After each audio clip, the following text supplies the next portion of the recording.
Exercise 9.1 question number 12.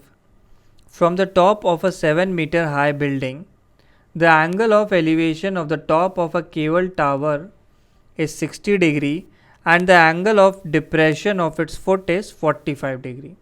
Determine the height of the tower. तो यहाँ पे क्वेश्चन में हमें दो अलग अलग स्ट्रक्चर्स गिवन हैं. एक है हमारे पास केबल टावर और एक है एक 7 मीटर हाई बिल्डिंग. तो हम सबसे पहले ड्रॉ कर लेते हैं ग्राउंड लेवल. तो एक 7 मीटर हाई बिल्डिंग है. तो सपोज़ ये स्ट्रक्चर रिप्रेजेंट कर रहा है 7 मीटर हाई बिल्डिंग को. तो इसको हम बोल देते हैं ए बी और यहाँ मेंशन कर देते हैं कि इसकी हाइट है 7 मीटर. नेक्स्ट एक केबल टावर हमें दी हुई है. तो ऐसे हमने एक बड़ा सा स्ट्रक्चर ड्रॉ कर लिया. ये हो गई केबल टावर. इसे हम बोल लेते हैं, तो इसमें नीचे वाले पॉइंट को हम सी मान लेते हैं और इस ए के पैरेलल ए के जो साथ वाला पॉइंट है इसे हम बोल देंगे डी और ऊपर वाला पॉइंट हो जाएगा ई. तो केबल टावर को अगर हम देखें तो वो है सी ई. नेक्स्ट इंफॉर्मेशन है angle of elevation of top of cable tower is 60 degree. और ये एंगल हम कहाँ से देख रहे हैं? From the top of 7 metre high building. तो top of 7 metre high building हो गया पॉइंट ए. इस पॉइंट ए से अगर हम टॉप ऑफ केबल टावर यानी ई पॉइंट को ज्वाइन करें तो जो एंगल ऑफ एलिवेशन है वो 60 डिग्री गिवन है. तो एंगल ऑफ एलिवेशन तो हॉरिजॉन्टल के साथ वाला जो एंगल है ये 60 डिग्री गिवन है. साथ ही साथ एक और इन्फॉर्मेशन है कि angle of depression of foot of cable tower is 45 degree. तो इस ए पॉइंट से फुट ऑफ केबल टावर को ज्वाइन किया तो फुट ऑफ केबल टावर हो गया पॉइंट सी और इस केस में एंगल ऑफ डिप्रेशन हमें 45 दिया है.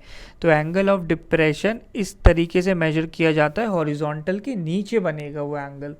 तो ये एंगल गिवन है 45 डिग्री. सो यहाँ से अगर हम देखें तो एंगल डी ए सी और एंगल ए सी बी ये दोनों एंगल्स इक्वल हैं. दोनों 45 डिग्री के इक्वल होंगे क्योंकि ये ऑल्टरनेट इंटीरियर एंगल्स हैं. ऑल्टरनेट इंटीरियर एंगल्स हैं. तो ये डायरेक्टली देखा जा सकता है. अगर एंगल ए 45 है तो ये जो नीचे सी एंगल बन रहा है ये भी डेफिनेटली 45 डिग्री ही होने वाला है. तो ये बेसिक पैरेलल लाइंस का कॉन्सेप्ट हो गया.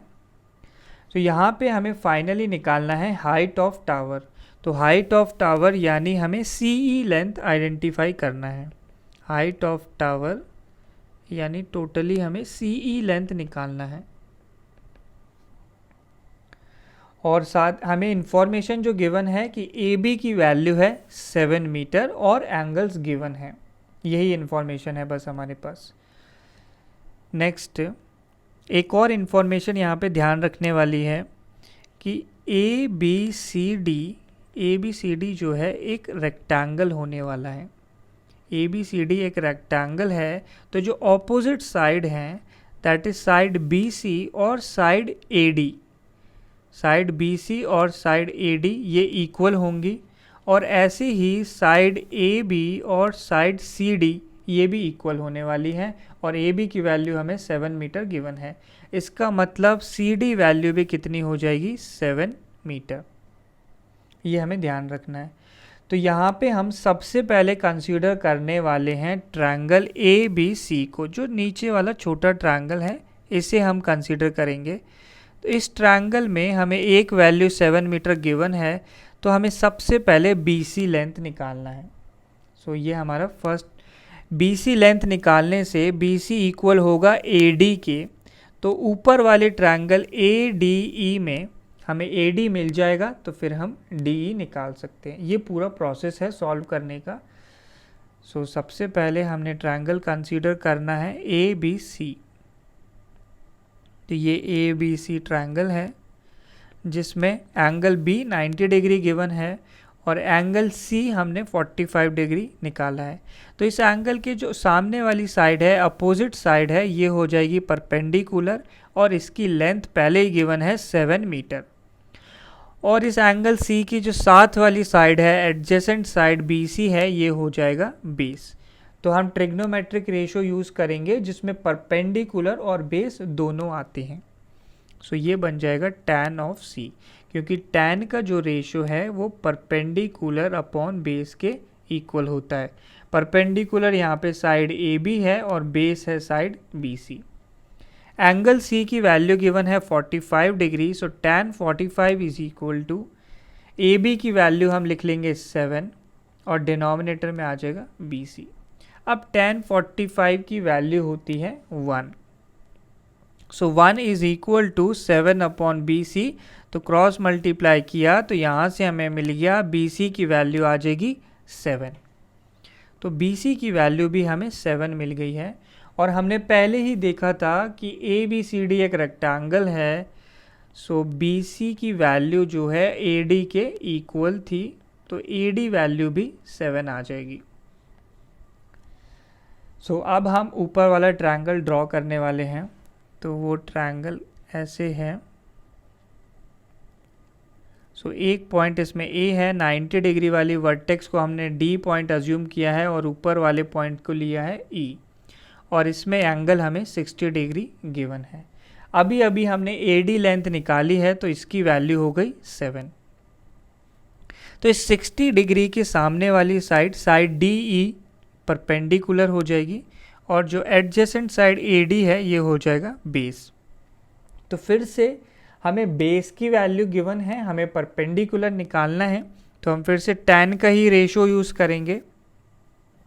सो tan A is equal to perpendicular upon base, और परपेंडिकुलर यहाँ पे है साइड DE और बेस है AD।